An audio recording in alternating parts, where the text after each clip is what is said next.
Super Smash Bros. Ultimate is the newest Smash game, and it is going to be the first Smash game for a ton of people. I have seen an influx of people on my channel just commenting, saying they don't understand a lot of the basics of this game. There are a huge amount of people that have been paying attention to Smash now that have never done it before. So I figured with so much content being fresh and new, I should go over all of the basics that you are going to need to understand a lot of the content for Super Smash Bros. Ultimate. First off, let's go over some of the terminology of some moves that you will hear. Typically, people will put a prefix of the direction of the move, combining it with the actual action of the move. For example, an F tilt or a forward tilt is holding forward and then pressing the A button like a tilt. A back air is someone that is holding back and then performing an aerial in the air. That is consistent for all types of moves: up tilt, down tilt, forward smash, up smash, neutral B, everything like that. Sometimes people will also interchange the actual name move for certain moves, mostly special moves. So I typically will say Thunder Jolt when it comes to Pikachu's neutral B instead of saying neutral B itself. Make sure you familiarize yourself with all of the moves of your character so you can understand what to do in specific scenarios, but also remember the moves of all the other characters, because knowing as much as you can about your opponents will be better for you in terms of your chance of winning. Spacing is the concept of understanding how big your opponent's moves are and always being just outside of their range. This is a little difficult when you consider movement and their moves in conjunction with each other, but it is always a good idea to understand the threat ranges of your opponent's character and how to respond accordingly. When people refer to outspacing your opponent, they are typically saying that you spaced incredibly well outside of the range of your opponent's moves and then hit them because of it, so keep that in mind. Now, let's go over some standard techniques. In the Super Smash Bros. Franchise, there are two grounded jump heights for each character, one being called a short hop and one being called a full hop. A full hop is performed if you hold down the jump button for a long period of time, whereas a short hop, you pretty much have to tap the button extremely quickly and release it in order for you to do the shorter jump. Remember, in order to perform a short hop, you need to actually let go of the button before you leave the ground, so it has to be incredibly quick. However, with the inclusion of the auto short hop attack, whereas if you press jump and attack at the same time, you will do a short hop much easier, so it is not going to be as difficult for people to do this, especially at the beginning, so make sure that you utilize it. Much like how there are two jump heights, there are also two fall speeds. Your normal fall speed, you don't have to input anything, your character will just fall at a specific speed. However, if you want to fall faster, you can perform a fast fall by holding down and your character will get to the ground way faster. You can use this to avoid people in the air or land faster after you hit someone to try to perform a combo or to keep people up in the air. Keeping people in the air is normally called a juggle, and it is going to be a big way for you to get a lot of damage on your opponents. A tech is when people are hit onto a hard surface, whether it be a floor, a ceiling, or the side of a stage, and when you press shield, you kind of just stick to it and you are no longer vulnerable when you do that. This is key both on and off stage, as it will allow you to escape a lot of damage or even potential stock losses if you are off stage. On stage, you can either tech in place without holding any other direction, or you can tech to the left by teching and then holding left, and you can tech to the right by holding right.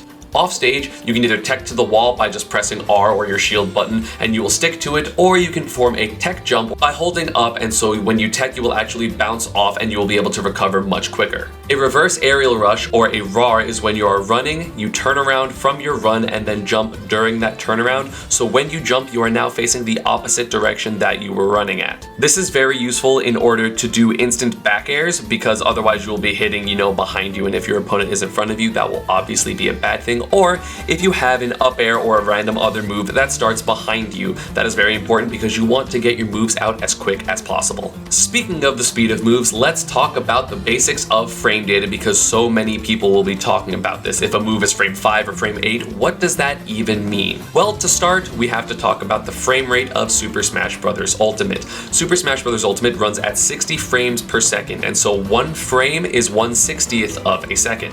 A frame 1 move is the fastest possible thing that you can have, and only a couple frame 1 moves have ever existed. Think of Little Mac's jab, Zero Suit's jab, and Squirtle's jab in Brawl. As a general rule, the faster your moves, the better, since you can hit your opponents first and you can kind of stuff out whatever slower options they want to perform. When people mention that dropping your shield takes 11 frames, it means that once you let go of the shield button, it will take 11 frames for your character to be able to move forward, which is a long time. A lot of the intricacies of frame data are more so for calculations for figuring out if certain moves are punishable, but that is a little too advanced chance for this video. Another big thing that people will be talking about is moves hitboxes. To simplify it, a hitbox is pretty much the range of a move that will actually hit someone and deal them damage. A stubby move like Pichu forward tilt will have a much smaller hitbox than, let's say, a Marth forward smash. Conversely, a hurtbox is the part of a character's body that are able to be hit by your opponent's moves or their hitboxes. Most hitboxes match the size of your character's hurtboxes, so if you stretch forward to hit someone, you can also be hit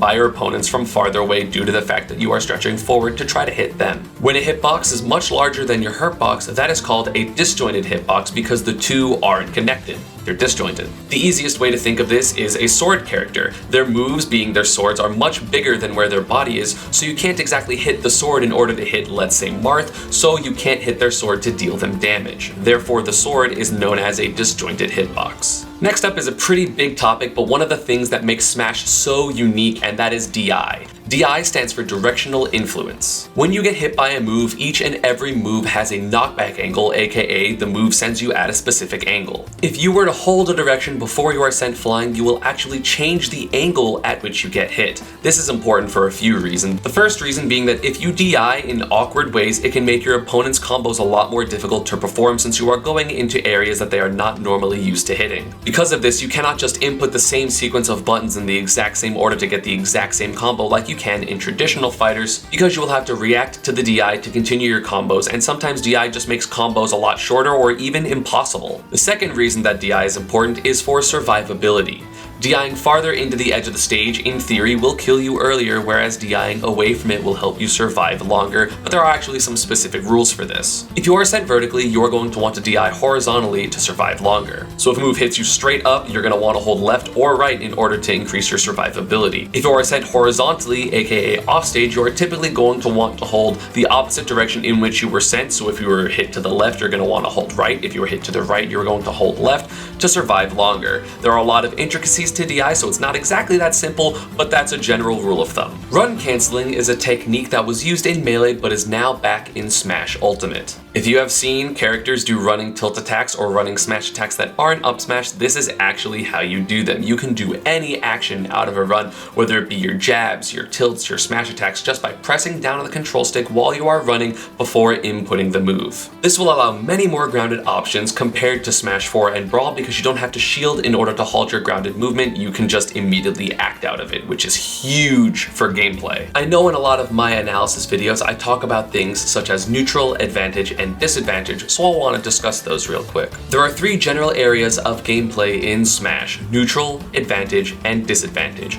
Neutral is when both opponents are fighting for position and trying to hit one another, simple as that. Characters with quote-unquote good neutral are typically characters that have quote-unquote good neutral options, aka they have fast, lingering moves that are incredibly strong to use as a non-committal option in order to get hits. Think of things such as Diddy's banana, Diddy's down tilt, Pikachu's forward air, things like that. Those moves are actually incredibly strong to use in neutral because they are very safe, and if you hit your opponent, you will immediately be put into advantage. Advantage state is typically when you are in an area that is positionally ahead of your opponent. There are many areas that advantage exists, such as being below your opponent because you are juggling them, your opponent being off stage since they have to recover or even get back on stage. When your opponent is on the ledge, that is also advantage, and even for some characters that like to throw projectiles, their advantage can even be considered as max distance on a stage. Disadvantage is the opposite position of advantage, whereas you are in a bad position when compared to your opponent. This is again a lot of the opposite, so being above your opponent, being off stage, being on the edge are typically going to be positions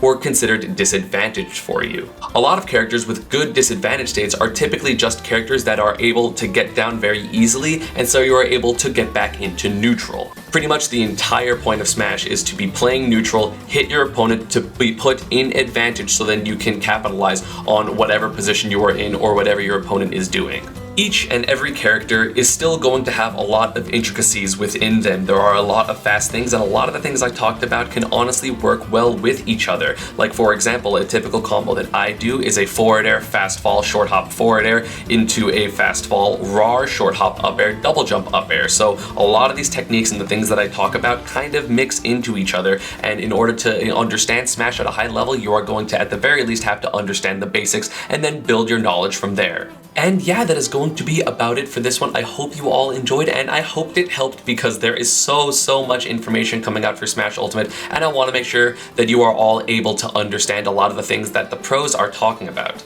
Social media, Panda, and partner stuff is down below. Good luck playing Ultimate, and I will see you all next time. Bye-bye!